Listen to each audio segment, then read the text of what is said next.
Hey guys, welcome to the unboxing part of this video. It'll all just be one video once I edit it together, but it's a two-part step for me. So this is the Daskeyboard Professional 4, not 4 Professional. This is the Cherry MX Blue switch. It's the clicky type. You might know it's the more traditional Cherry MX type style. There are new versions instead of just Cherry MX, so mechanical would be the more correct terms. It's a pretty decent packaging, nothing too special, nothing too crazy. And so let's just jump right into it. So it'll look a little different when you unpack it if you get this particular product. I happen to have already been using it for quite a while, so pardon if there's any dust. I like to think I'm pretty clean, but I'm not the cleanest person. So let's pop it out of the box real quick. So you have the keyboard here, and then there's one accessory besides the paperboard that comes in it, which is this ruler, which can also be used as the feet, and I'll show you how that works in a second. So just throw this box off to the side, and show you the keyboard. So the layout is standard. It's basically whatever you would think it would.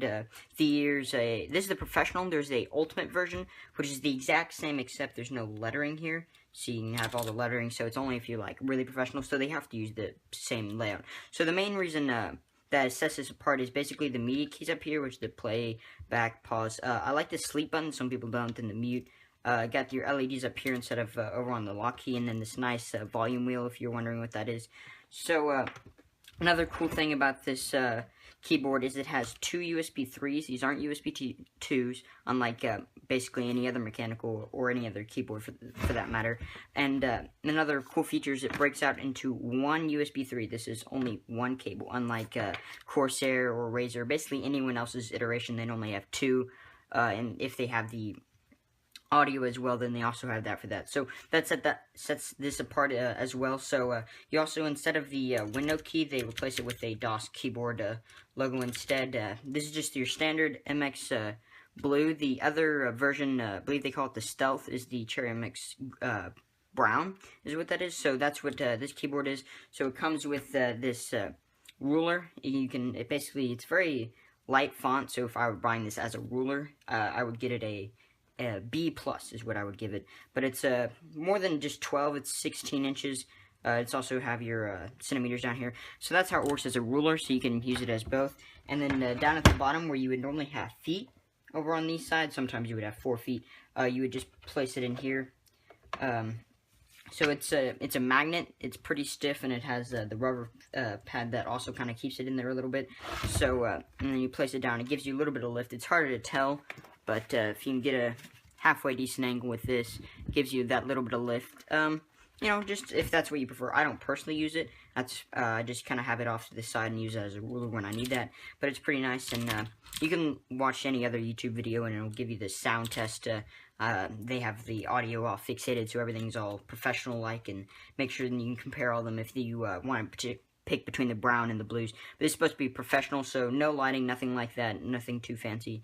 So now off to the review section.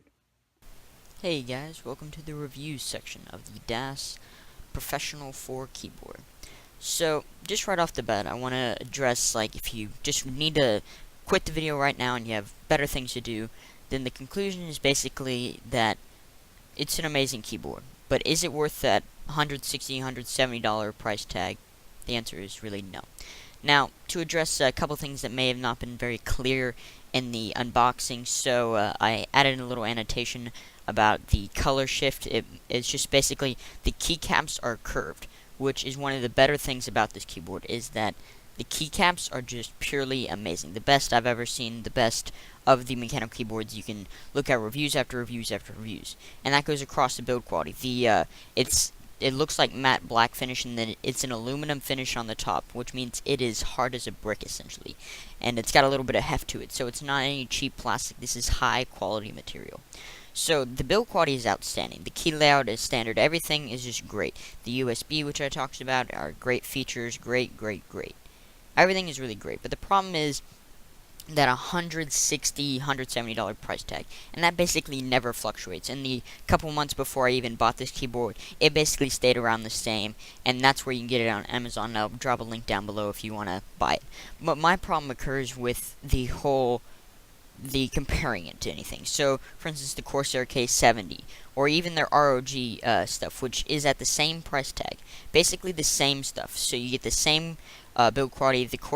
I would say that this has slightly better build quality, but the Corsair is also aluminum, and you can see that you can also have even more selection on the keys, but you also get the backlighting. You get all this stuff. So the difference is this is a very professional keyboard. This is something that if you use your keyboard all the time as your job, this is something that you might want to use it as. It's very professional. This is something that you could take to work besides like the clickiness and stuff like that, and you would be perfectly fine. Like, the difference being all the gaming ones, they have that, like, you know, the ROG and all this colors and stuff. It may not seem as professional. That's where the title comes in. It's professional. It's supposed to be like, essentially it sounds and feels a lot like a typewriter would theoretically feel like if you've ever typed on a typewriter. The keys are outstanding. Everything is great. The layout, yada, yada, yada. You can hear me saying great, great, great. The problem is that the Corsair K70, the standard is about $120, and it drops in price too. Same with a lot of other ones. There's like $80 keyboards that are not Cherry MX, and they have basically a lot of the same features, and some of them even have more features.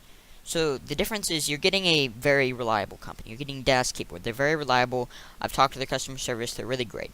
Now, it has basically everything you would theoretically want. It just doesn't have enough to justify its price. So, for instance, it doesn't come with a wrist rest, which is something that the K70 and a number of other keyboards have. But they're also cheaper. So you can pick up like a $5, $10 wrist rest, but it's just something that's an inconvenience, and it's an add-on. It's an add-on to the price of this. And so you have basically everything you need besides that. And then the ruler, which is cool and all, it's nothing that you necessarily need. It's not like, oh my goodness, I have to buy it now. You don't want to get sucked into buying this product because of how great it is. So the reason that you might be saying, I'm saying it's all great, but why did I personally buy it? The reason I bought it is it was on a crazy sale for, it was $110 is why I bought this. It's a great keyboard. If I had been offered the same choice, the K70 and this keyboard, it's still hard to say, even if they're the same price tag.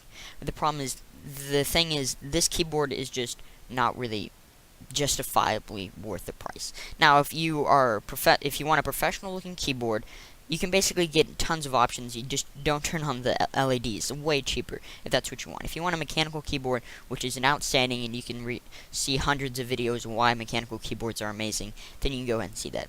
And so the problem occurs with the price tag, and I may sound like a broken record, but that's just the thing you have to hold on to. But I'm just gonna let you hear some audio test, and then I'll close out the video. I'll drop a link of where you can buy it on Amazon. I personally bought it from Woot, which is like an offshoot of Amazon. They had it for $120 for one day. I bought it. So I hope you guys enjoyed the unboxing and review. If you have any questions, drop them in the comments section. I'd be happy to answer them. So now for the audio test.